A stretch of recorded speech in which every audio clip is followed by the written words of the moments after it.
The blood on my hands wasn't mine, and that terrified me more than anything else that happened that night. My name is Emma Cole, and 24 hours ago, I was nobody. Just another waitress in Chicago's Sapphire restaurant, serving overpriced steaks to men in expensive suits who never looked me in the eye. I was invisible, forgettable, exactly what I needed to be while drowning in my dead father's debts. Tonight, I watched a man plan murder over medium-rare filet mignon. The evening started like any other Thursday.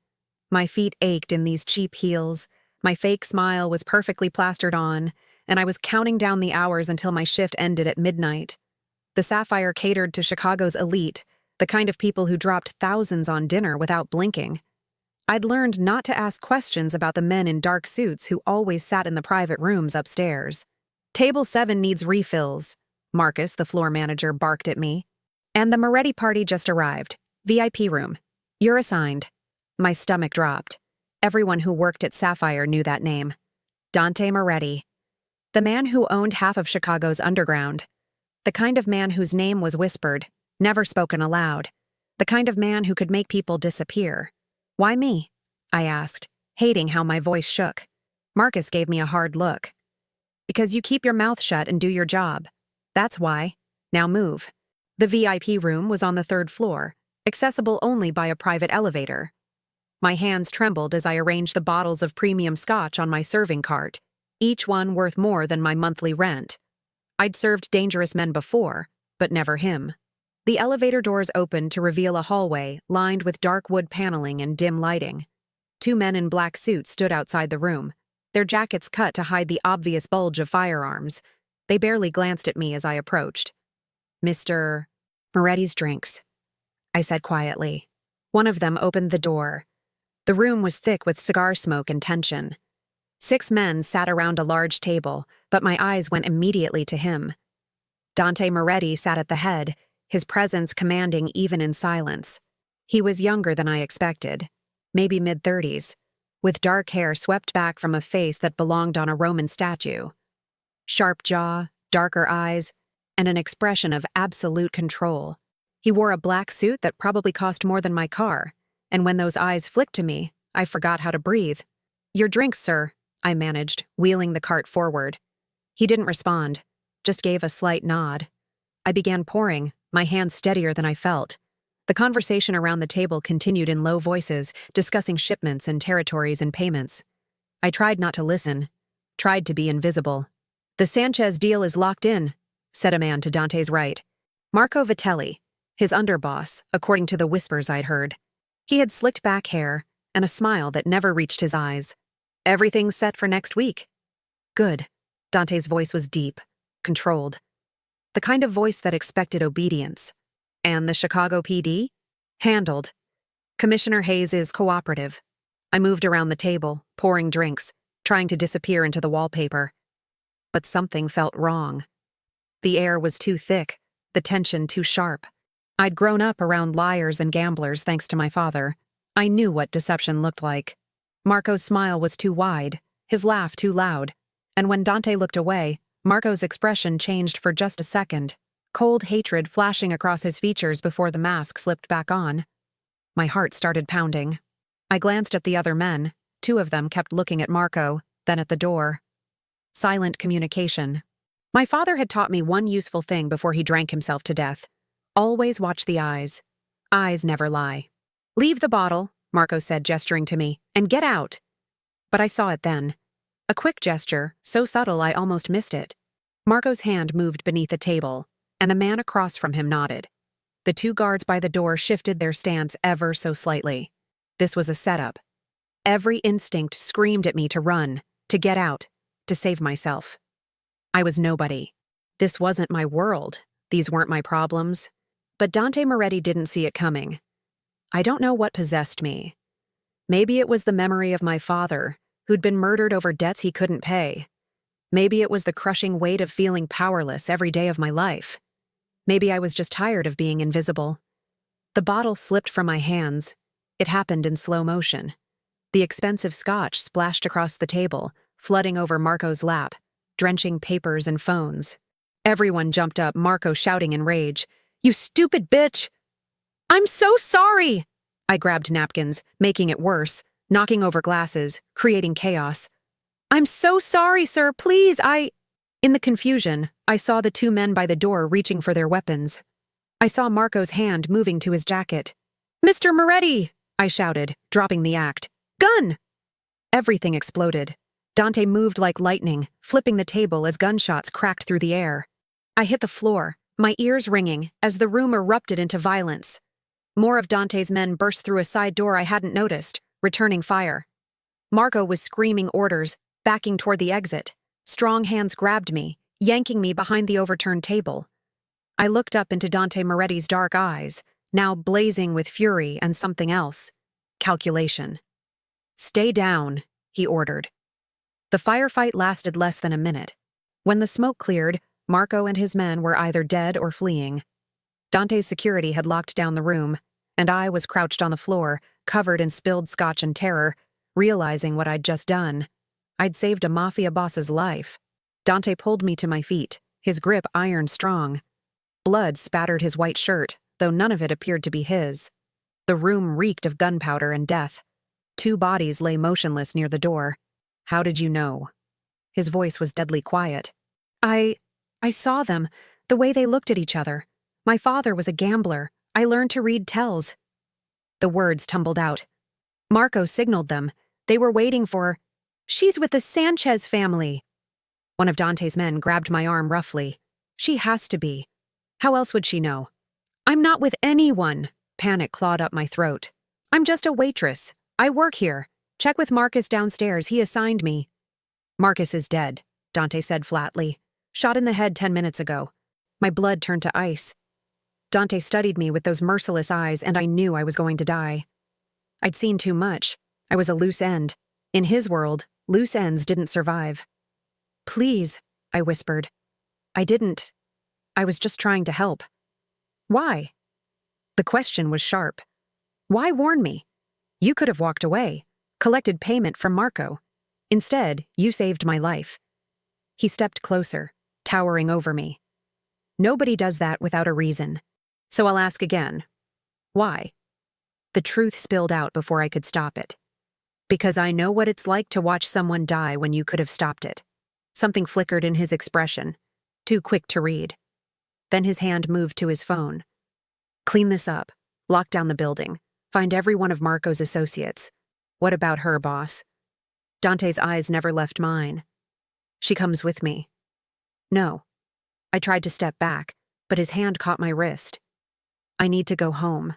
I have bills to pay, my apartment." "You're a witness to an attempted assassination. Marco's allies will hunt you down to silence you." His grip tightened. "You have 2 choices, Emma Cole. Come under my protection or die before sunrise." "How do you know my name?" He pulled out my employee badge, which must have fallen during the chaos. "I know everything about everyone in my city. And now, you're going to tell me everything about you." This was insane. This was a nightmare. "I can't just leave." "You already did." He guided me toward the door, his men flanking us. "The moment you opened your mouth, you chose a side. Now you live with the consequences." As we descended in the private elevator, my mind raced. This morning, I'd woken up worried about rent. Now, I was being kidnapped by Chicago's most dangerous criminal because I'd saved his life. The elevator doors opened to reveal an underground parking garage. A black SUV waited, engine running. "Get in." I looked at Dante Moretti, this dark, lethal stranger who held my life in his hands, and realized I truly had no choice. Behind me lay death. Ahead lay the unknown. I got in the car. As we pulled out into the Chicago night, Dante sat beside me in silence, making phone calls in Italian, coordinating a war I'd accidentally started.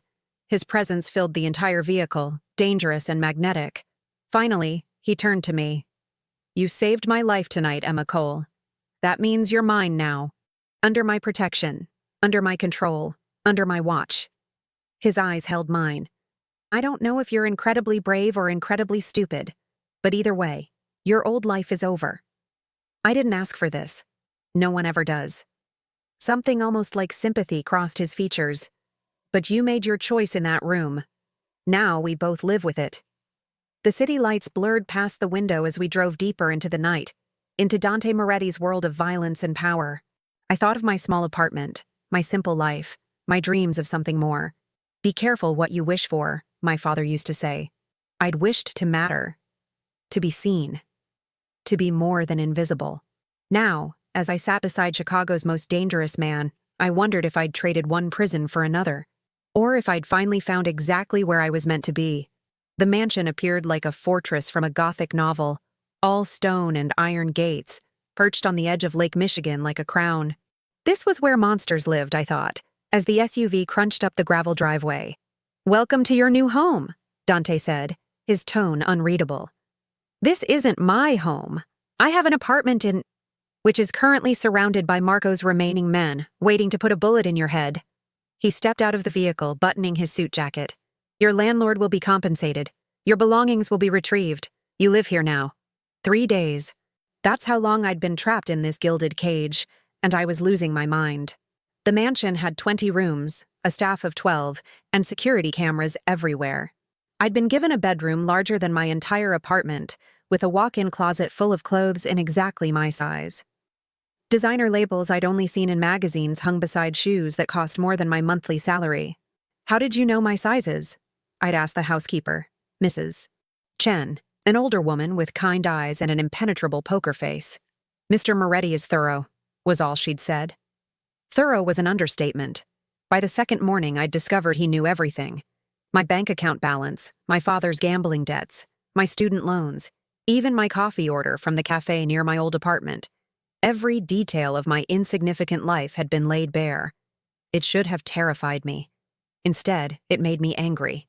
"You had no right," I confronted him that afternoon, storming into his office without knocking. His men reached for their weapons, but Dante waved them off. "Emma," he didn't look up from the papers spread across his massive desk. "Did Mrs. Chen not explain that you knock before entering? Did your mother not explain that kidnapping is illegal?"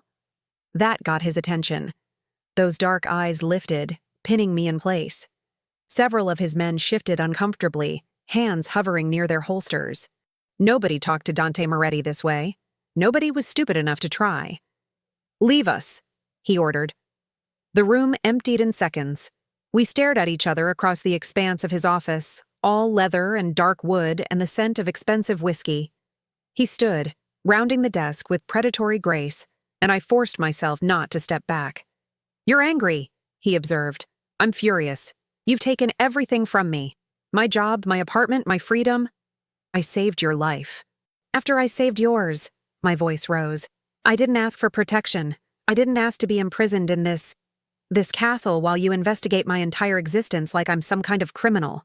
He moved closer, and suddenly the room felt too small, too warm. "You think I trust easily? In my world, Emma, trust gets you killed. I needed to know who you are, what you want, if you're working for someone." "I'm a waitress. I work for tips and pray my car doesn't break down because I can't afford the repairs." Frustrated tears burned my eyes, and I hated myself for showing weakness. "I'm nobody." "Stop saying that." His voice dropped, dangerous and low. "You ceased being nobody the moment you made a choice in that room.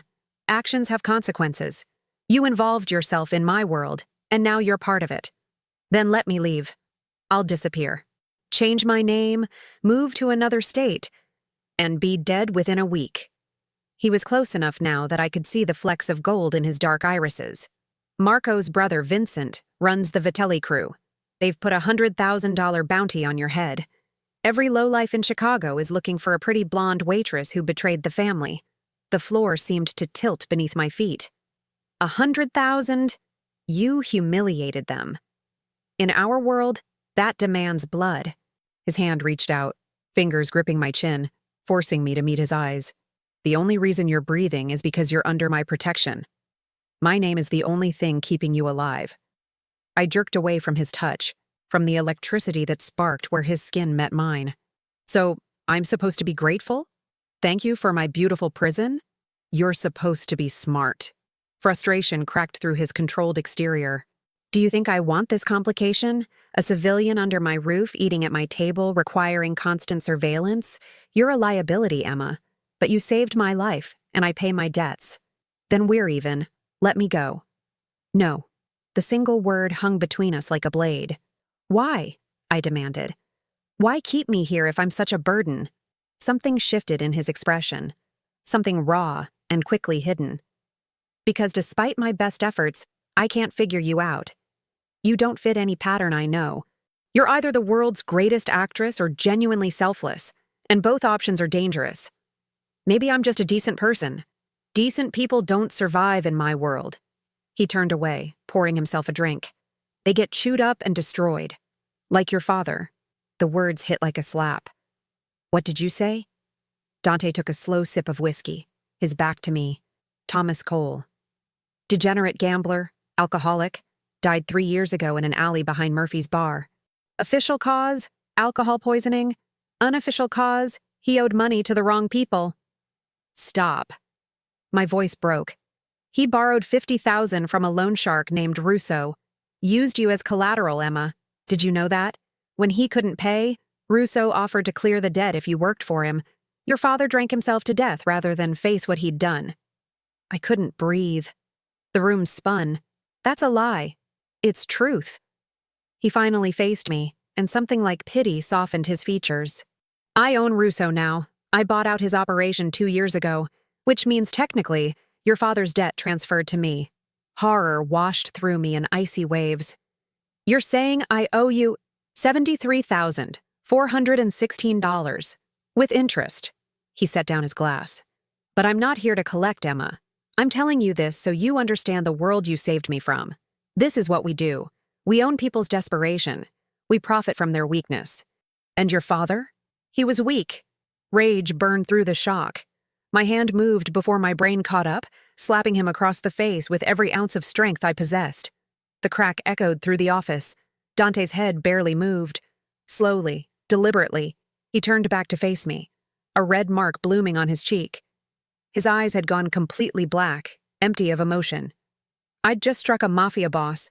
People died for less. Feel better? His voice was deadly calm. No. Tears streamed down my face now, hot and furious. You don't get to talk about my father. You don't know anything about him, about what he went through, about... I know everything. He caught my wrist as I tried to hit him again, his grip unbreakable but not painful. I know he loved you. I know he tried to stop gambling 5 times. I know he cried the night he signed those papers putting your name down as collateral. I know because I make it my business to know, Emma. Information is power, and in my world, ignorance kills. We stood frozen, his hand around my wrist, my heart hammering against my ribs. This close, I could see the faint scar along his jaw, the exhaustion shadowing his eyes, the weight he carried like armor. Let me go, I whispered. I can't. His thumb traced the inside of my wrist. Whether conscious or not, I couldn't tell. Don't you understand? Marco's betrayal ran deep. There are others, conspirators I haven't identified yet. Someone inside my organization fed him information, planned the timing, knew my schedule. Until I find them all, anyone connected to that night is in danger. Connected to that night or connected to you? His jaw tightened. Both. The confession hung heavy between us. He released my wrist, stepping back, rebuilding the walls I'd briefly glimpsed behind. I have enemies, Emma, more than you can imagine. They'll use any weakness against me, any leverage they can find. If they discover you matter to me... He stopped abruptly. I don't matter to you. You said I'm a liability. Yes. But his eyes said something different, something he quickly shuttered. Which is why you stay here, where I can control the variables, where I can keep you safe. Or keep me prisoner. Sometimes they're the same thing. A knock at the door shattered the tension. One of Dante's men entered, his expression grim. Boss, we have a situation. Security breach at the south gate. 2 bodies, both ours. Dante's entire demeanor shifted. The vulnerable moment vanished beneath cold calculation. Lock down the grounds. Full alert. Move Emma to the safe room. I don't need... now. He was already moving, pulling a gun from his desk drawer with practiced ease. This conversation isn't over, but survival comes first. 2 guards materialized, flanking me. I wanted to argue, to demand answers, but the look in Dante's eyes stopped me. This wasn't about control anymore. This was real danger. They escorted me through hidden corridors I hadn't known existed, down into the basement levels where the walls turned to reinforced concrete. The safe room was exactly what it sounded like. A windowless bunker with supplies, monitors showing every angle of the property, and enough weapons to outfit a small army. "Stay here," one guard ordered. "Don't open this door for anyone except Mr. Moretti or his direct order." The steel door sealed shut with a heavy clang, and I was alone. The monitors showed chaos erupting across the grounds. Muzzle flashes in the darkness, men running, Dante coordinating his forces with lethal efficiency, moving through the mansion like an avenging angel. This was his world, violence and strategy and survival. And somehow, impossibly, I was part of it now. Hours crawled past. I watched Dante fight, kill, protect what was his with ruthless precision. Watched him take a bullet to the shoulder without flinching, watched him end lives without hesitation. I should have been repulsed, horrified. Instead, I couldn't look away. When the door finally opened near dawn, Dante stood there covered in blood and gunpowder, his shirt torn, revealing a bandaged shoulder. His eyes found mine immediately. "It's over. They're all dead." I should have asked questions, should have demanded to know what happened, who attacked, why. Instead, I crossed the room and did something completely insane. I kissed him. For 3 heartbeats, Dante stood frozen, my lips pressed against his, the taste of copper and danger between us. Then his control shattered, his hands tangled in my hair, pulling me closer as he kissed me back with a hunger that stole my breath. It wasn't gentle. It wasn't sweet. It was possession and desperation and something darker that I didn't have a name for. His injured shoulder didn't seem to matter as he backed me against the concrete wall, his body a solid weight against mine. "Emma," he growled against my mouth, a warning and a question. I answered by pulling him closer, and rational thought disappeared entirely. We broke apart only when oxygen became necessary, both breathing hard. His forehead rested against mine, eyes closed, jaw clenched like he was fighting an internal war. "This is a mistake," he said roughly. "Probably. You should be terrified of me." "I know." My fingers traced the edge of his bandage, feeling his sharp intake of breath. "Why aren't I?" His eyes opened, darker than I'd ever seen them. "Because you have a death wish, or because you're more like me than either of us wants to admit." Before I could respond, footsteps echoed down the corridor.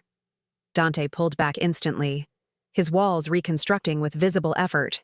By the time his second-in-command, a scarred veteran named Tony, appeared in the doorway, we were standing 3 feet apart like nothing had happened. "Perimeter's secure, boss.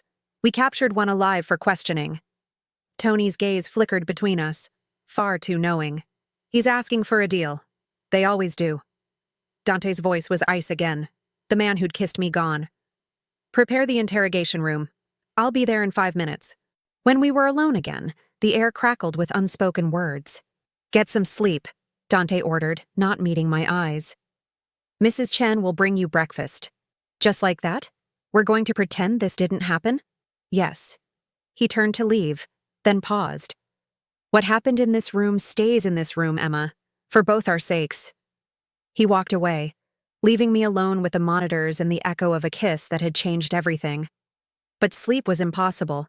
My mind raced, replaying not just the kiss but everything leading up to it. The way Dante had revealed my father's debts, the debt I now apparently owed him, $73,000. I pulled out my phone, they'd returned it after sweeping for tracking devices, and did something I'd been avoiding for 3 years. I searched for information about my father's death. The official reports were sparse. Thomas Cole, found deceased behind Murphy's Bar, alcohol poisoning, no foul play suspected. But as I dug deeper, following links and archived news articles, a different picture emerged. My father hadn't been alone that night. 3 men had been seen entering the alley before his body was discovered. One witness, a homeless veteran, had given a statement to police that was buried in the file. He'd heard shouting, saw 2 men in expensive suits leaving the scene. Russo's men. It had to be. But there was something else, a detail that made my blood run cold. The witness described a 3rd man, younger, who'd arrived after the others left. This man had knelt beside my father's body, made a phone call, then disappeared before police arrived. Who calls for help but doesn't stay? Unless they were covering something up. My hands shook as I kept searching, falling down a rabbit hole of connected information.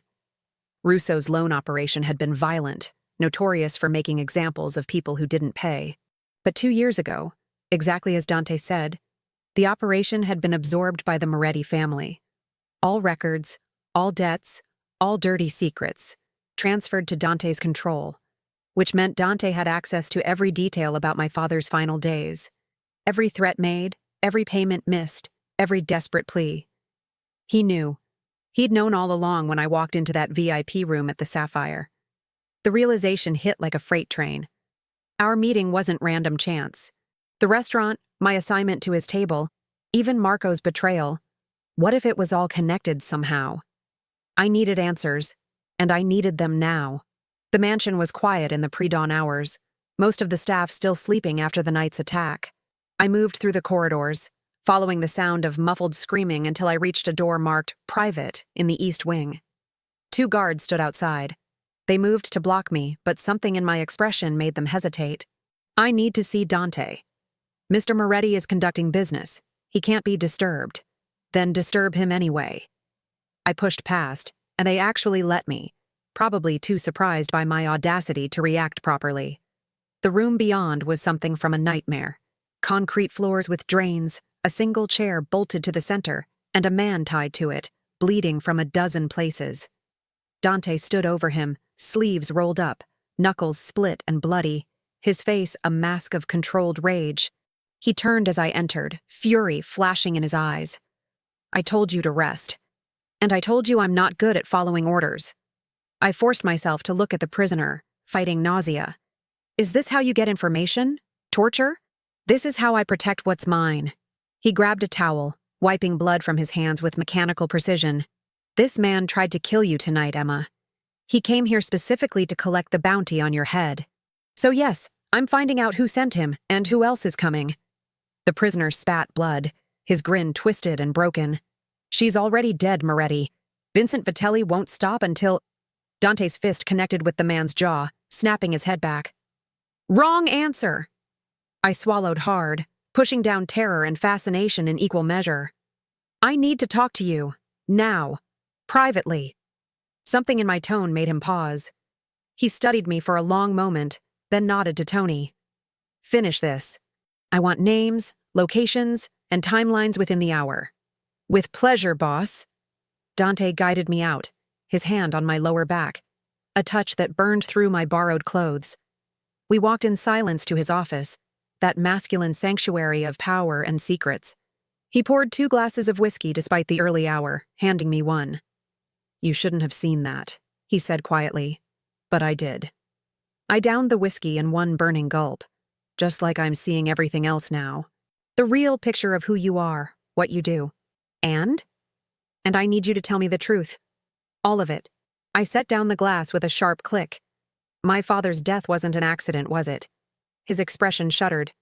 Emma, don't. My voice cracked. Don't lie to me, not after everything. I found the witness report, the buried statements. Someone had him killed, and you know who. The silence stretched so long I thought he wouldn't answer.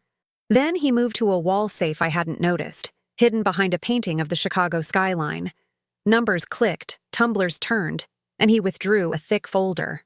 Your father was murdered, Dante said flatly, placing the folder on his desk. Russo's men beat him, forced alcohol down his throat to make it look like he'd drunk himself to death. But Thomas was 6 months sober when he died. He'd been trying to clean up his life, make amends. Tears blurred my vision, but I blinked them back. Why? As a message. To others who owed money, but also... He hesitated, something like regret crossing his features. To me. The world tilted. What? Your father came to me 3 weeks before he died. He'd heard I was buying out Russo's operation and begged me to take over his debt early. He offered to work for me, informant work, feeding me information about Russo's other clients, their operations. Dante's voice was carefully neutral. I turned him down. Told him to handle his own mess. The folder lay between us like an accusation. I opened it with shaking hands. Inside were photos, documents, recorded conversations. My father, looking desperate and hopeful, sitting across from Dante in what appeared to be a warehouse. audio transcripts of their meeting, where my father had indeed offered everything to protect me from his debts. "He loved you more than anything," Dante said softly. Every word out of his mouth was about keeping you safe, making sure you'd never know the extent of what he owed. He called you his angel, said you were too good for his world. Then why didn't you help him? The question came out broken. Because I was arrogant, careful. I didn't trust him, didn't want the complication of a desperate man's loyalty. He looked away, jaw tight. So Russo's men killed him as punishment for approaching me. They made it look like suicide by alcohol to destroy whatever hope he'd found in sobriety. It was efficient and cruel, and you did nothing. I did everything. Steel entered his voice. Within 48 hours of your father's death, I accelerated the takeover of Russo's operation, absorbed his assets, claimed his territories, and dealt with every man involved in Thomas Cole's murder personally. Russo himself died screaming. The vicious satisfaction in his tone should have repulsed me. Instead, it stirred something dark in my chest. Revenge. Justice. He met my eyes. Your father deserved better than what this city gave him. So I made sure the men responsible paid in blood. I sank into a chair, the weight of revelation crushing. The debt. You said I owe you $73,000. Legally, yes. The debt transferred with the acquisition of Russo's books. Dante poured himself another drink. But I never intended to collect Emma. That money died with your father as far as I'm concerned. I told you about it to make a point, not to threaten you. What point?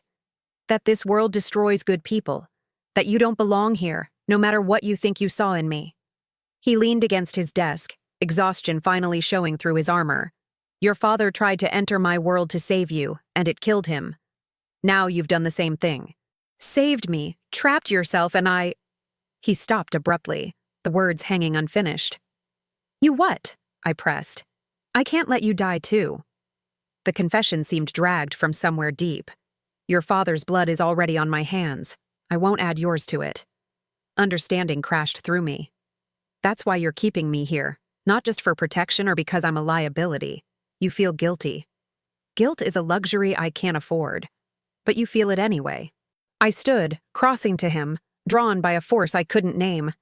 You avenged my father, killed the men who murdered him, wiped out an entire operation because you couldn't save one desperate man.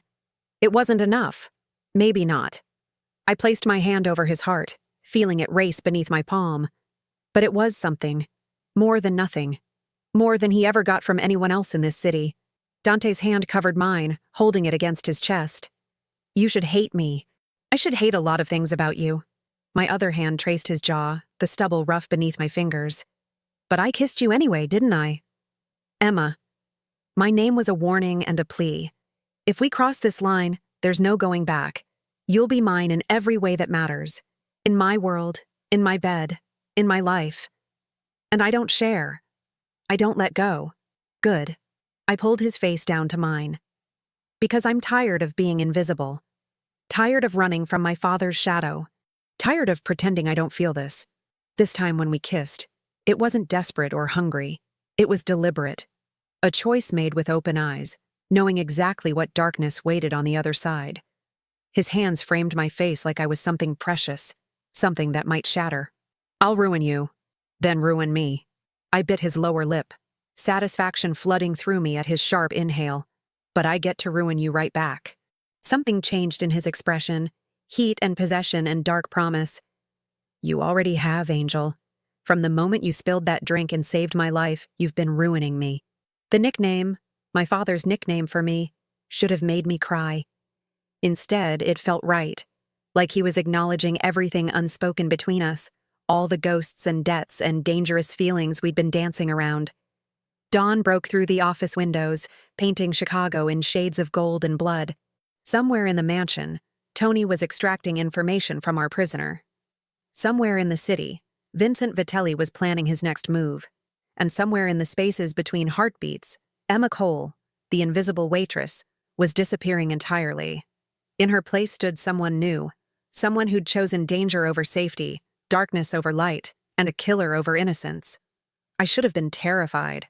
Instead, as Dante Moretti kissed me like I was salvation and damnation combined, I felt more alive than I'd ever been. The secrets were unveiled. The truth was spoken. And there was no going back. Only forward, into whatever hell or heaven waited in his arms. The shift happened gradually, then all at once. 1 week after our kiss in his office, I stopped being a guest in Dante's mansion and became something else entirely. Something without a name, caught between captive and companion, between protected and possessed. He didn't touch me again after that morning. Not once. But his eyes followed me everywhere. Across the breakfast table where we now ate together in loaded silence.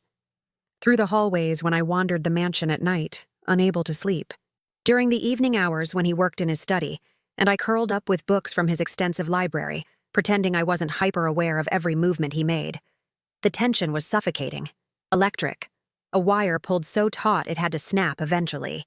"You're playing with fire," Mrs. Chen warned me one afternoon as she found me standing outside Dante's office, hand raised to knock, frozen in indecision. "I know. Mr. Moretti is not a man who does anything halfway. If you start this, there's no ending it on your terms." Her weathered face showed genuine concern. "I've worked for this family for 20 years. I've seen what happens to women who get close to him." My stomach twisted. "What happens?" "They disappear." She touched my shoulder gently. "Either he pushes them away before they can matter, or they become so entangled in his world they lose themselves completely. There's no middle ground with a man like him. Maybe I don't want middle ground. Then God help you both." She walked away, leaving me staring at that closed door, wondering if I had the courage to knock or the wisdom to walk away. I knocked. "Enter." Dante sat behind his massive desk, studying blueprints spread across the surface. He didn't look up as I closed the door behind me, didn't acknowledge my presence even though tension coiled through his shoulders. "I want to help," I said. "Help with what?" His tone was carefully disinterested. "Whatever you're planning. The retaliation against Vincent Vitelli, finding the rest of Marco's conspirators, protecting your territories." I moved closer, refusing to be dismissed. "You said I'm part of your world now, so let me be useful instead of decorative." That got his attention. He looked up, dark eyes unreadable. "You think you can handle my world? The violence, the moral compromises, the blood on your hands that never washes off? I watched you torture a man and didn't run screaming. I've had a price on my head for weeks and haven't broken down." I planted my palms on his desk, leaning forward. "Stop treating me like porcelain. I'm stronger than you think. I know exactly how strong you are." He stood, coming around the desk with predatory grace. "That's what concerns me. You adapt too quickly, accept too easily. Most people would be traumatized. You seem fascinated." Maybe I am. The admission felt dangerous and liberating. Maybe there's something wrong with me, something that's always been there, waiting for permission to surface. My father tried to protect me from this world, but perhaps I was meant for it anyway. Dante stopped inches away, his presence overwhelming. "Careful, Emma. Once you embrace the darkness, it doesn't let go. I'm not asking it to." I held his gaze, refusing to back down. "I'm asking you to stop pushing me away. Stop pretending that kiss meant nothing. Stop treating me like an obligation you're fulfilling out of guilt." "Is that what you think?" His voice dropped, gaining an edge. "That guilt is what makes me want you, isn't it?" His hand shot out, cupping the back of my neck, pulling me against him so suddenly I gasped. "Guilt makes me want to lock you in a room and throw away the key to keep you safe. Guilt makes me wish I'd never met you, never saved you, never gave you the chance to save me." His forehead pressed against mine, breath hot on my lips. "But want. Want is what keeps me awake at night, imagining all the ways I could corrupt you. Want is what makes me hard every time you walk into a room. Want is the reason I haven't touched you again, because once I start, I won't have the control to stop." My heart hammered so hard I thought it might burst. "Then don't stop. Emma, I'm not asking for promises or pretty lies. I'm not asking for love or forever." My hands fisted in his shirt. "I'm asking for this, for you. For whatever this is between us, consequences be damned." Something in him broke. His mouth crashed against mine with bruising intensity, nothing gentle or questioning about it. This was claim and conquest, hunger unleashed after too many days of restraint. I kissed him back just as fiercely, pouring weeks of tension into the collision of lips and teeth and desperate need. He lifted me onto the desk, scattering blueprints and papers. His hands were everywhere, my waist, my thighs, tangling in my hair. I wrapped my legs around him, pulling him closer, wanting to crawl inside his skin. Last chance, he growled against my throat. Walk away now, before this goes too far. It went too far the moment I opened my mouth in that restaurant. I pulled his face back to mine. I chose this. I chose you. Now show me what that means. The sound he made was pure masculine satisfaction. His hands gripped my hips as he kissed me again, slower this time but no less intense. Every touch was deliberate, claiming, marking me as his in ways that had nothing to do with words. A sharp knock shattered the moment. We broke apart, both breathing hard, as Tony's voice came through the door. Boss, we have a situation. Vincent Vitelli just made his move. Reality crashed back. Dante stepped away, his expression transforming from desire to deadly focus in a heartbeat. He straightened his clothes. All traces of the man who'd been kissing me vanished beneath cold calculation. Report, he ordered, opening the door. Tony's eyes flickered to me, still sitting on the desk, clearly disheveled, then back to Dante. He hit 3 of our warehouses simultaneously, 2 in the industrial district, 1 near the docks, burned them to the ground, 8 of our men dead, millions in product destroyed. Dante's jaw clenched. Casualties on his side? None. They used firebombs, hit-and-run tactics. Professional job. He's escalating. Dante grabbed his jacket, checking the gun holstered at his back. Call everyone in. Full mobilization. I want eyes on every Vitelli property, every known associate, every place Vincent might hide. Already done, boss. The men are assembling now. As Tony left, Dante turned back to me. The heat from moments ago was gone, replaced by something colder, more dangerous. Stay in the mansion. Don't leave for any reason. Mrs. Chen will... No. I slid off the desk. You said I'm part of this world, so let me in completely. This isn't a game, Emma. Vincent just declared war. People will die tonight, and I need to focus on keeping my men alive without worrying about you walking into a bullet. Then teach me to shoot. The words came out steady, sure. Give me a weapon. Show me how to defend myself. Stop protecting me from everything and start trusting me to survive it. He studied me for a long moment, something like respect flickering in his eyes. You really mean that? Every word. Fine. He pulled a handgun from his desk drawer, checking the magazine with practiced ease. But we do this my way. You follow orders, you don't take unnecessary risks, and if I tell you to run, you run. Understood? Understood. He handed me the weapon, his fingers lingering on mine. This changes everything between us. Once you pull a trigger in my world, there's no innocence left to hide behind. I stopped being innocent the night I saved you. I checked the safety like my father had taught me years ago, before the gambling consumed him. Now I'm choosing to be dangerous instead. Something blazed in Dante's expression. Pride, desire, possession, all tangled together. Then let's go to war, Angel. But first, you need to know what you're fighting for. He led me to a different room, one I'd never seen before. Inside, wall-mounted screens displayed surveillance footage from across Chicago. His entire empire laid out in digital detail. Warehouses, clubs, restaurants, legitimate businesses that fronted illegal operations. This is what Marco tried to take from me. What Vincent is trying to destroy. Dante pointed to various locations. Every red marker is a property we own. Blue are neutrals, green are allies, and yellow... He tapped a screen showing several locations pulsing yellow. Those are targets Vincent will hit next if we don't move first. So we hit him instead. I studied the map, seeing patterns emerge. His warehouses are concentrated here in the south side. Light security because he's always relied on reputation over defense. If we strike there while he expects retaliation downtown... Dante's smile was sharp and approving. Exactly. You see it. My father was a gambler. He taught me to read patterns, anticipate moves. I traced potential routes on the screen. Vincent's being aggressive because he thinks you're weak right now, distracted by Marco's betrayal, by the bounty on my head. He expects you to be defensive. Instead, we go on offense. Dante pulled out his phone, making rapid-fire calls. Tony, change of plans. Forget defensive positions. We're hitting the Southside warehouses in 1 hour. Full force, overwhelming numbers. I want Vincent to feel what losing everything in one night means. As he coordinated the attack, I watched this other side of him emerge. The strategist, the leader, the ruthless commander who'd built an empire on calculated violence. This was who Dante Moretti truly was, stripped of charm and careful control. And God help me, I found it mesmerizing. "You're staring," he said without looking at me. "I'm learning." I moved closer. "This is who you are.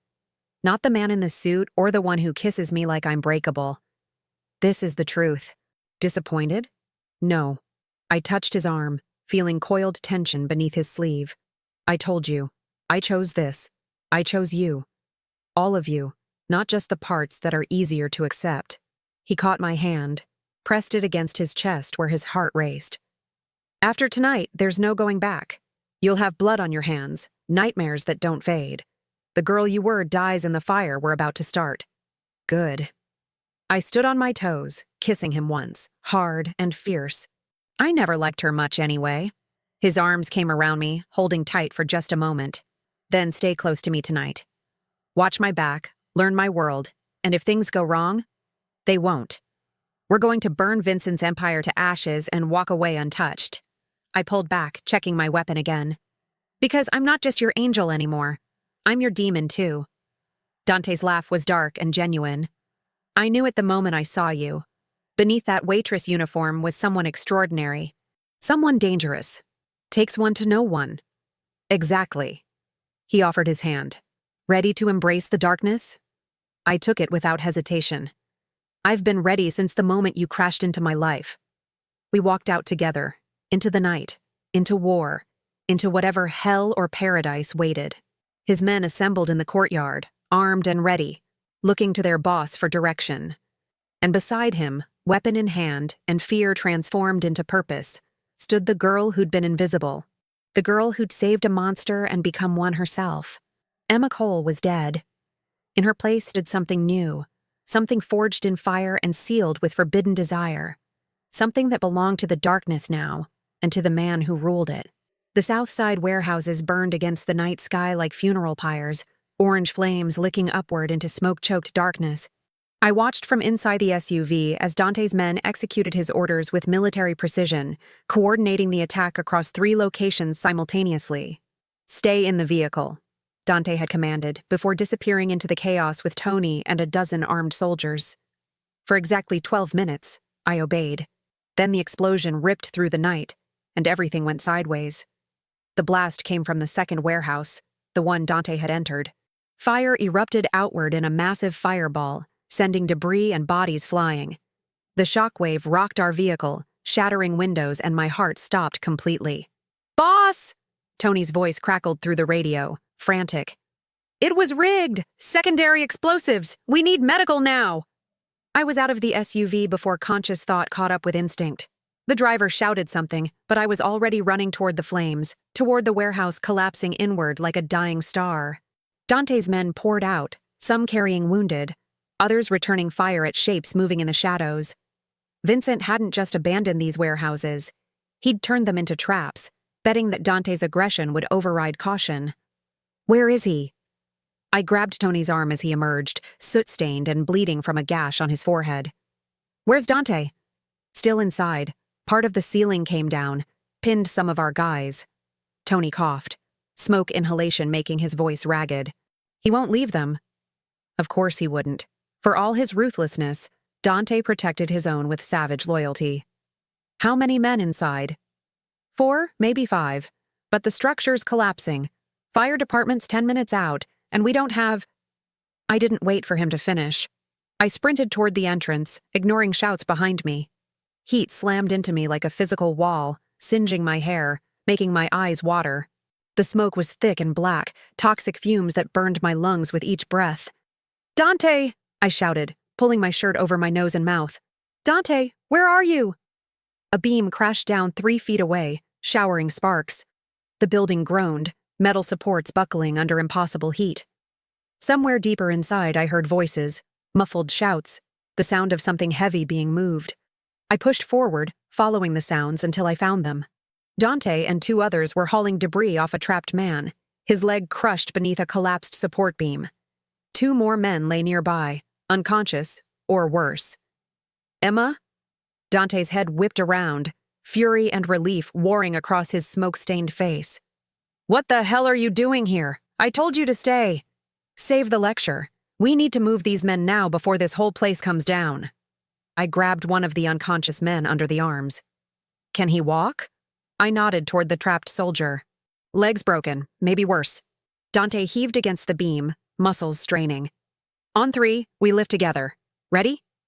The next minutes blurred into adrenaline-fueled chaos. We pulled the injured free, dragged them toward the exit as the warehouse disintegrated around us. Flames chased us through corridors turned into death traps, floor tiles buckling beneath our feet. A section of roof collapsed directly in our path, cutting off the main exit. Dante cursed, changing direction, half carrying one man while Tony and I supported another between us.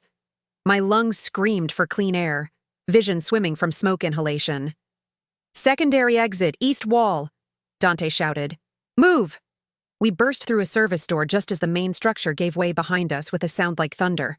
The force of the collapse threw us forward onto concrete, shrapnel raining down.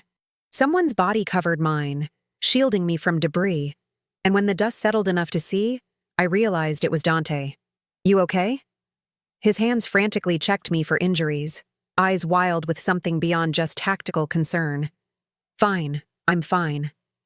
I coughed violently, tasting blood and ash. The others?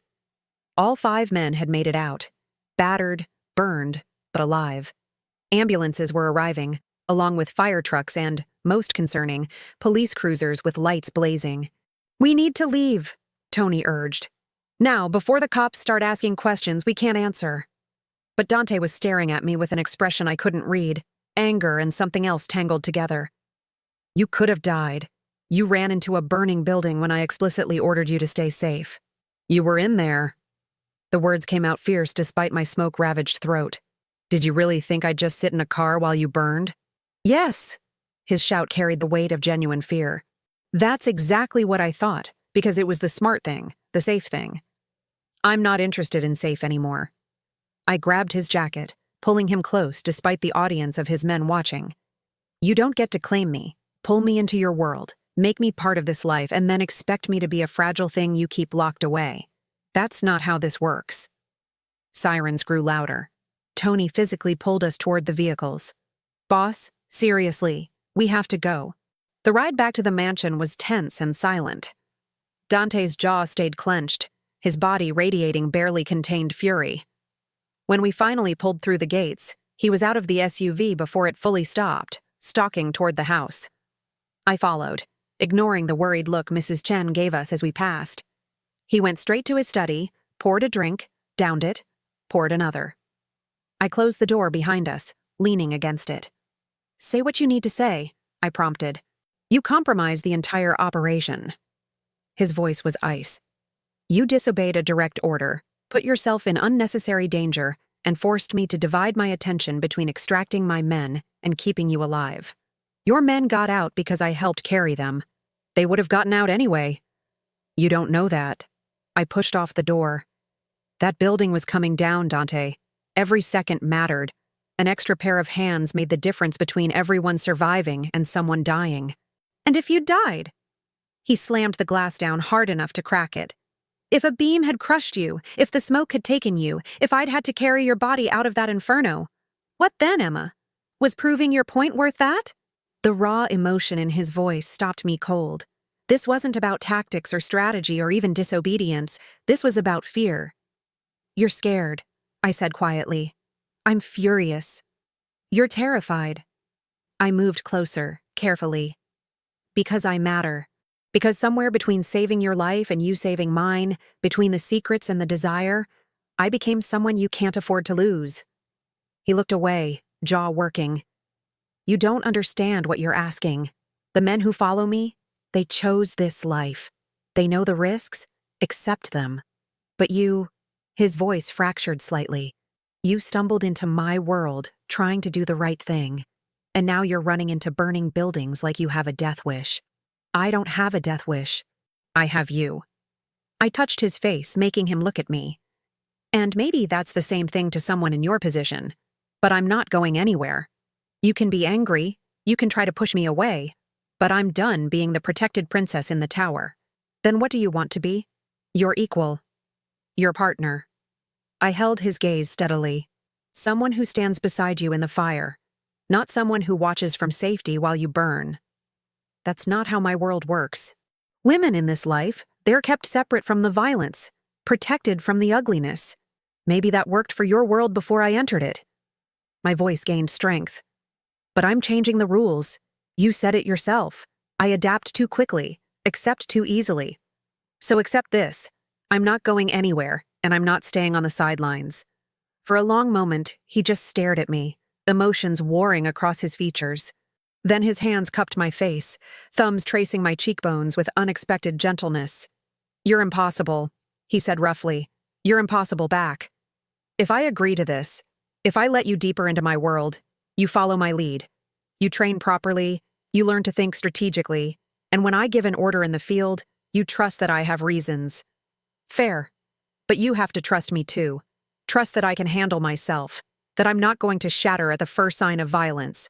I covered his hands with mine. We're in this together now. Really together. No more half measures. Something shifted in his expression. Walls coming down that I suspected few people ever saw behind. You're going to be the death of me, Emma Cole. Or the making of you. I pulled him down into a kiss that tasted like smoke and promises. Either way, you're stuck with me. This kiss was different from the others. Slower, deeper, carrying the weight of what we'd just survived and what we were choosing to build. His hands moved to my waist, pulling me flush against him, and I felt the tremor in his grip. Fear transformed into need. We broke apart only when breathing became critical, foreheads pressed together, hearts racing in sync. Tonight was too close, he murmured. When that building came down and I didn't know where you were, I know. I felt the same when the explosion hit. My fingers traced the soot on his face. But we survived. Together. That has to mean something. It means everything. He kissed me again, softer this time. It means I can't lose you. It means I'll burn this entire city down before I let Vincent or anyone else take you from me. The possessiveness should have been alarming. Instead, it kindled something dark and warm in my chest. Then we burn it together. His warehouses were just the opening move. What's next? Dante pulled back slightly, studying me with new respect. You really want to know the plan? I want to help create it. A slow smile spread across his face, dangerous and genuine. All right, Angel. Let's play chess with Chicago as our board. We spent the next hours strategizing, mapping out Vincent's remaining assets, identifying weaknesses in his organization. Dante explained the intricate web of alliances and grudges that govern the underworld, teaching me to see patterns I'd never noticed before. Vincent's powerful, but he's also arrogant, Dante explained, pointing to surveillance photos spread across his desk. He thinks he's already won because he hurt us tonight. He'll be celebrating, dropping his guard. So we hit him when he's vulnerable. Strike at the heart instead of the edges. I studied the photos. Where does he feel safest? His estate in Oak Park. Fortress-level security, loyal guards, multiple escape routes. Dante's smile turned predatory. Which is exactly why he won't expect us to breach it. When? Tomorrow night, while he's still recovering from tonight, before he can regroup. He looked at me seriously. This won't be like the warehouses. This is his home, his sanctuary. The violence will be personal, brutal. Are you certain you're ready for that? I thought about my father, murdered in an alley. About the weeks of fear, the bounty on my head, the men who'd attacked this mansion. About the girl I'd been, and the woman I was becoming. I'm ready, I said with absolute certainty. Let's end this. Dante pulled me into his arms, holding me like I was something precious and dangerous all at once. Then we go to war tomorrow. But tonight, his lips found mine again. Tonight, you're mine. Completely. No more interruptions, no more holding back. Yes, I breathed against his mouth. Tonight, we're just us. He lifted me easily, carrying me toward his bedroom. Our bedroom now, I realized. The last barriers between us had fallen in smoke and flame, leaving only raw honesty and desperate need. As he laid me down on silk sheets, as his hands learned every curve and his mouth marked every inch of skin, I knew there was no going back. Emma Cole, the invisible waitress, was truly gone. In her place was someone forged in fire and claimed by darkness. Someone who'd looked at a monster and seen a man. Someone who'd chosen love in the most forbidden, dangerous way possible. And tomorrow, we'd paint Chicago red together. But tonight belonged to us alone. Dawn came too quickly, bleeding through the curtains in shades of crimson and gold. I woke tangled in Dante's sheets and his arms, every muscle in my body aching in new ways, my skin marked with evidence of the night we'd shared. He was already awake, watching me with dark eyes that held something softer than I'd ever seen before. "Regrets?" he asked quietly. "None."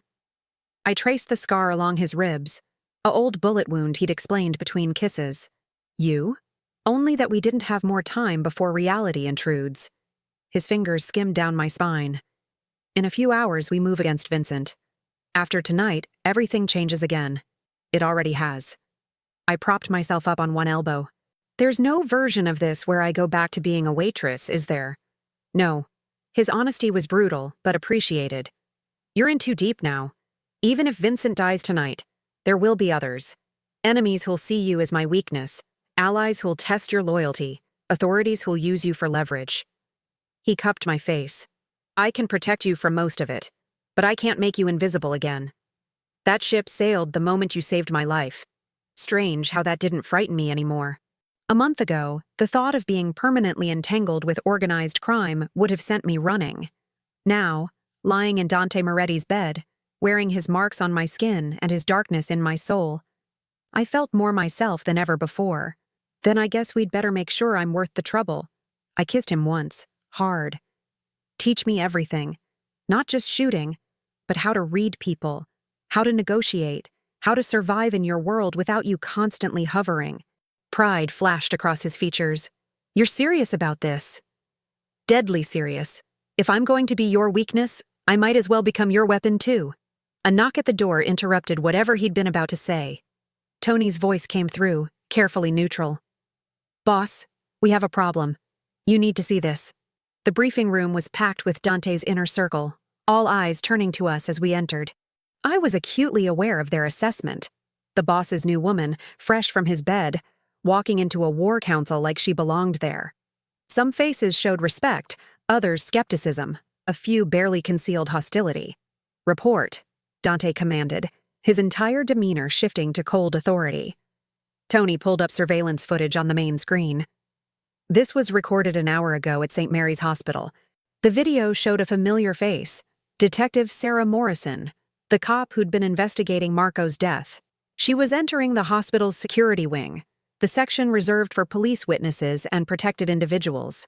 "Why do we care about a detective visiting patients?" I asked. "Because of who she's visiting." Tony advanced the footage, showing Sarah entering a room. Inside, connected to machines and heavily bandaged, was someone I recognized from the restaurant attack. One of Marco's men, one who should have been dead. "Vincent has a cop on his payroll." Dante's voice was ice. "And that cop just visited our loose end before we could silence him permanently. How did he survive?" I studied the screen. "I saw him go down during the firefight at Sapphire. Body armor, apparently. Played dead, then crawled out during the chaos." Tony looked grim. "He's been in ICU under police protection. We couldn't get to him without causing a major incident." "What did he tell her?" Dante's hands clenched into fists. "Everything, according to our source inside the department. Names, dates, operations. Enough to build a RICO case against the entire organization." Tony met his boss's eyes. "Morrison's planning to move him to federal custody tomorrow. Once he's in FBI hands, he's untouchable." The room erupted in shouted suggestions. Bribe the guards, hit the convoy during transport, burn down the hospital wing. Dante listened silently, his expression growing darker with each proposal. "Enough." His single word cut through the chaos. "We're not starting a war with federal law enforcement. That's a line we don't cross." "Then what?" one of his captains demanded. "We let them build a case? Let them dismantle everything you've built?" "No." Dante's eyes found mine across the room. We give them something bigger to chase. Understanding clicked into place. Vincent. You're going to hand them Vincent Vitelli on a silver platter. The enemy of my enemy, Dante confirmed. Morrison wants to make her career with a big arrest. We give her a bigger fish than one turncoat soldier. We give her the man who's been bribing half the Chicago PD for the last decade. That's insane, Tony protested. Vincent has protection at every level. Judges, commissioners, politicians, all of whom will abandon him the moment he becomes more liability than asset. Dante pulled up files on Vincent's operation. We've already crippled his infrastructure by burning his warehouses. His allies are nervous, questioning whether backing him is worth the cost. If we simultaneously feed evidence of his corruption to Morrison while eliminating his protection network, he becomes radioactive. Everyone will distance themselves to avoid going down with him. And we stay clean, I added, seeing his strategy. Let the law do our dirty work while we consolidate power in the vacuum he leaves. Several of the men looked at me with new appraisal. Dante's smile was sharp with approval. Exactly. Vincent destroyed for betraying Marco, Chicago's underworld reminder that treachery has consequences, and we emerge stronger without additional heat from law enforcement. He turned to his lieutenants. Tony, compile everything we have on Vincent's bribes, his dirty dealings, his violations even other criminals wouldn't stomach. Package it for Detective Morrison with enough credibility that she can't ignore it. What about tonight's raid on his estate? Another captain asked. Do we still move forward? Dante considered, fingers steepled, that calculating look I'd come to recognize. Modified plan. We don't kill Vincent. We extract him. Bring him to me alive with evidence of every crime he's ever committed. Then we make him an offer. Disappear forever and take the fall for everything. Or watch everyone he loves die slowly. He'll never agree, Tony said flatly. Vincent's too proud, too connected. He'll agree when Emma convinces him. Every head in the room swiveled toward me. My heart lurched, but I kept my expression neutral. Explain. Dante's eyes held mine, a test and a question. Vincent needs to believe he has leverage, a way out. You're a civilian, seemingly naive, someone he'll underestimate. If you're the one offering him the deal, positioned as my weakness trying to broker peace, he'll think he can manipulate the situation. You want to use me as bait. I want to use you as the ace no one sees coming. He stood, moving around the table. Vincent will expect violence, expect traditional confrontation. He won't expect negotiation from someone he views as collateral. That blind spot is how we take him down. It was brilliant and terrifying in equal measure. Also, incredibly dangerous. What's the actual plan? I asked. Because I'm assuming talk him into surrendering isn't the whole strategy. A ripple of laughter went through the room, tension breaking slightly. Dante's expression warmed fractionally. The real plan involves you wearing a wire, armed back up in position, and the moment Vincent reveals something incriminating or makes a move against you, we extract you and take him down. He came closer, lowering his voice so only I could hear. But I won't order you to do this. It has to be your choice, freely made. The risk is substantial. I thought about the girl who'd spilled drinks at Sapphire, terrified and invisible.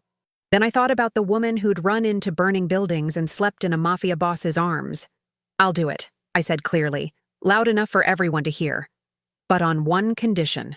Dante raised an eyebrow. Which is?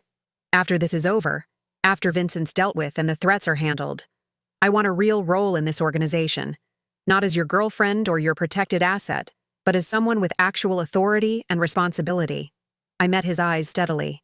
If I'm going to risk my life for this family, I want to be part of it. Officially. Silence filled the room, heavy and shocked. Women didn't make demands in this world. They certainly didn't ask for power.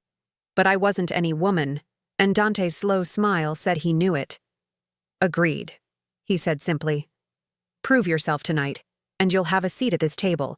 My consigliere, my strategist, my equal in all ways that matter. The gasps were audible. Even Tony looked stunned. But Dante's word was law, and slowly, one by one, his men nodded acceptance. Then let's go over the plan, I said, moving to the surveillance screens. What do we know about Vincent's estate layout? The next hours blurred into intensive preparation. I memorized floor plans, studied Vincent's psychology, practiced the wire equipment until it felt natural. Dante coached me personally on negotiation tactics, on reading micro-expressions, on staying calm under pressure. Remember, he said as the sun began setting, Vincent's dangerous but predictable. He values respect above all else, sees women as inferior, and believes he's the smartest person in any room. Use that arrogance against him. And if things go wrong? His hand cupped my face, thumb tracing my lower lip. Then you use the panic word we discussed, and I come in with overwhelming force. But I'd prefer you walked out under your own power. Me too. I tried for levity despite the nerves coiling in my stomach. I just got comfortable in your world. Would hate to leave it so soon. Emma. He pulled me close, pressing his forehead to mine.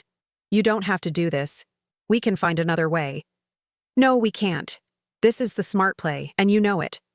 I kissed him softly. Besides, I'm not letting some aging mobster intimidate me. I've already faced down the scariest man in Chicago and lived to tell about it. I'm not scary.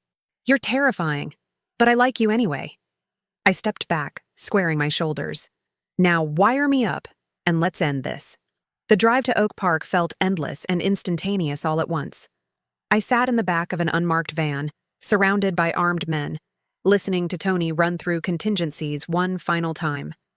Dante sat across from me, silent, but radiating barely contained tension. You're allowed to be nervous, I told him quietly. I'm not nervous. Liar. Your tell is that muscle in your jaw that twitches when you're stressed. I pointed. It's been twitching for the last 20 minutes. Despite everything, he smiled. Too observant for your own good. You made me this way. Take responsibility. We pulled up 3 blocks from Vincent's estate, the van stopping in shadows. Dante's men deployed silently, taking positions around the property. Surveillance confirmed Vincent was home, hosting a small gathering of his remaining loyal captains. Perfect opportunity for him to receive a surprise visitor. Wire check, Tony said, listening to the feed. Crystal clear. You're good to go. Dante walked me to the edge of the property, his hand gripping mine tightly. Last chance to back out. Not happening. I stood on tiptoes, kissing him once more. See you on the other side. Emma. He caught my wrist as I turned. I love you. I know I haven't said it, that it's too soon and too complicated, but I need you to know. Whatever happens tonight, I love you. The words hit like lightning, unexpected and electric. I'd known what we had was intense, dangerous, consuming. But love, that made it real in ways I hadn't let myself acknowledge. I love you too, I whispered back. Now let me go earn my seat at your table. I walked toward Vincent Vitelli's front gate, toward the lion's den, with my heart in my throat and Dante's declaration ringing in my ears. Time to prove I wasn't just a waitress who got lucky. Time to show Chicago exactly who Emma Cole had become. The guards at Vincent's gate looked at me like I'd lost my mind.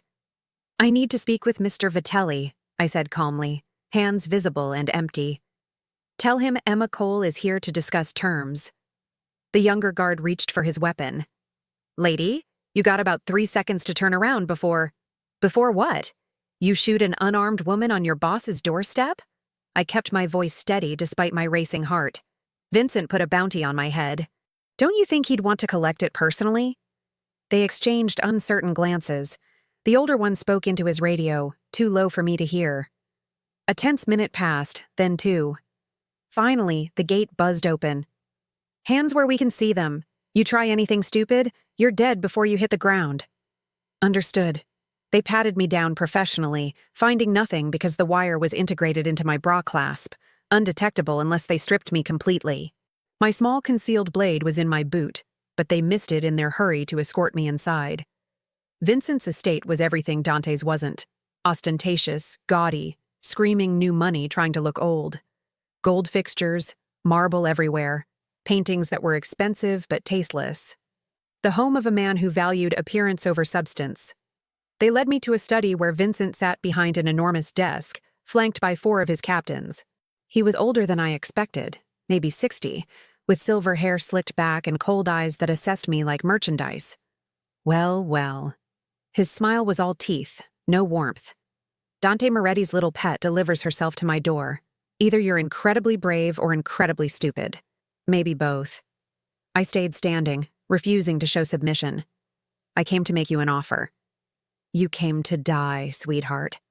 The bounty on your head is $100,000. Do you know what I could do with that kind of motivation? Every lowlife in Chicago is hunting you. And yet I walked right through your front door. I met his stare evenly. Because I'm betting you want something more than money. You want leverage over Dante. That got his attention. He leaned back, fingers steepled. Go on. You've lost 3 warehouses, dozens of men, and millions in product. Your allies are nervous, questioning whether opposing Dante is worth the cost. I kept my tone matter-of-fact, like discussing weather. But if you had me, you'd have the one thing he actually cares about. You could negotiate from a position of strength instead of slow defeat. Vincent's laugh was harsh. You think you matter to him? You're a flavor of the month, a civilian he's keeping around because you saved his life once. Dante Moretti doesn't love, girl. He uses people until they're no longer useful. Then there's no harm in testing that theory, is there? I took a calculated risk, stepping closer to his desk. Here's my offer. I surrender myself to you as a hostage. In exchange, you call off the bounty, pull back your forces, and open negotiations with Dante for a ceasefire. Why would you do that? Why sacrifice yourself for a man like him? Because I love him, I thought. Because he's mine and I'm his. And I'd burn the world down before I let you destroy him. Because I'm tired of running, I said instead. Tired of being hunted, tired of living in fear. If I'm the obstacle to peace, then remove me from the equation. Let the two of you settle this without me being used as a weapon against him. Vincent studied me for a long moment, suspicion warring with interest. You're either the most selfless woman I've ever met, or the most manipulative. I can't decide which. Does it matter? Either way, you get what you want. He stood, circling around the desk like a predator. There's a third option you haven't considered. I take you prisoner, collect the bounty, and still go to war with Moretti. Use you as bait to draw him out, then kill him when he comes for you. You could try. I held my ground as he invaded my space. But Dante's survived 20 years in this business by being smarter than men who underestimate him. You really think he'd walk into an obvious trap? For you? Maybe. Vincent's hand shot out, gripping my chin roughly. Maybe you do matter more than you think. Maybe that's why you're really here, not to sacrifice yourself, but to get close enough to put a bullet in me. If I wanted you dead, you'd be dead already. I jerked my chin free. I'm here because I'm offering you a way out with your pride intact. Take it or don't, but decide quickly. Because Dante's patience has limits, and you've already tested them. The tension in the room was suffocating. Vincent's captains had their hands on their weapons waiting for his signal. One word from him, and I'd be dead before Dante could breach the estate. Then Vincent started laughing. You've got guts. I'll give you that. Walking in here alone, trying to broker peace like you have any power in this situation. He returned to his chair, pouring whiskey. All right, Emma Cole, I'll play your game. But not because I believe your altruistic bullshit. Because I want to see Dante Moretti's face when I tell him I own his woman. I'm not property to be owned. In this world, sweetheart, everything's property, including you. He raised his glass. Here's to leverage and stupid girls who think they can negotiate with monsters. The wire captured every word, every incriminating statement. But I needed more. Concrete evidence of his crimes, connections to the police corruption, something Detective Morrison couldn't ignore. If we're making deals, I want assurances, I said. How do I know you won't just kill me the moment Dante agrees to terms? You don't. That's what makes it interesting. Not good enough. You want me to trust you. Give me something. I took my own calculated risk. Prove you have the reach you claim. Prove you can actually protect yourself from Dante's retaliation. Vincent's smile turned predatory. You want proof of power? Fine. He pulled out his phone, making a call. Morrison, it's me. Yes, I know what time it is. I need you to do something. That witness at St. Mary's, the one you're moving tomorrow? Lose him. Permanently. My blood ran cold, but I kept my expression neutral as he continued giving orders to murder a man in police custody. The wire captured everything. His voice, Detective Morrison's acknowledgement, the casual way he ordered death like it was nothing. There's your proof, he said, hanging up. I own cops, judges, politicians. Dante might have power, but I have protection at every level. He comes at me, and the entire system comes down on him. Impressive. I forced admiration into my voice. Though I'm curious, doesn't buying that much protection get expensive? Especially with your recent financial setbacks. I've got resources Moretti doesn't know about. Shipments coming in next week that'll cover everything I lost and then some. He was bragging now, ego overriding caution. Heroin from my Mexican connections, weapons from Eastern Europe. Enough product to rebuild my operation twice over. Every word was another nail in his coffin, more evidence piling up. But I needed the final piece, direct admission of Marco's betrayal and his role in it. Must have taken a lot of planning, I said carefully. Setting up Marco's betrayal, orchestrating the attack at Sapphire. That kind of coordination doesn't happen overnight. Vincent's expression darkened. Marco was weak, sentimental. He wanted out of the life, talked about going legitimate. His voice dripped contempt. In our world, there's no out. There's only death or power. Marco chose wrong, and I gave him what he deserved. So you ordered him to kill Dante? I gave him an opportunity to prove his loyalty. He failed, just like I knew he would. Dante's too careful, too paranoid. Vincent's eyes narrowed. But then you interfered. You warned him, saved his life, and complicated everything. Sorry about that. I kept my tone light despite the danger. Guess I ruined your perfect plan. No plan's perfect. That's why you adapt, adjust, find new angles. He stood again, moving toward me with predatory intent. Which brings us to now. You, in my custody, worth more alive than dead, at least for the moment. His hand reached for me, and I knew the negotiation phase was over. Time to spring the trap. Actually, I think our business is concluded, I said, stepping back. Dante, I'm ready. Vincent's face transformed from smug to shocked. What? The windows exploded inward as Dante's men breached from multiple angles simultaneously. Flashbangs disoriented everyone except me. I'd been warned to close my eyes. Within seconds, Vincent's guards were down, disarmed, faces pressed to the floor. And Dante walked through the smoke and chaos like an avenging angel, gun trained on Vincent's head. Hello, Vincent. I believe you were discussing terms? The fury on Vincent's face was spectacular. You set me up. You lying bitch. Actually, I told you the truth. I moved to Dante's side, feeling his arm come around me protectively. I said I was tired of being hunted, tired of being used as a weapon. I never said whose weapon I'd be. Tony appeared with evidence bags, carefully collecting Vincent's phone. We got everything, boss. His conversation with Morrison, the admission about Marco, details on incoming shipments. More than enough for federal charges. No. Vincent's voice rose to a shout. You can't do this. I have protection. I have... had. Dante corrected coldly. Past tense. By morning, copies of this recording will be in the hands of the FBI, the Justice Department, and every media outlet in Chicago. Detective Morrison's already been arrested. My people moved the moment you called her. Your protection network is collapsing as we speak. I'll kill you! Vincent lunged forward, and 3 guns immediately trained on him. Both of you! You think you've won? I'll hunt you forever. You'll do nothing. Dante's voice could have cut glass. Because you have exactly 2 choices. Option 1. Cooperate with federal authorities, give them everything they want about your operation, and spend the rest of your life in witness protection far from Chicago. Option 2. Refuse, and face what's left of your organization when they realize you've been compromised. How long do you think you'd survive with every criminal you've ever crossed knowing you're weak and exposed?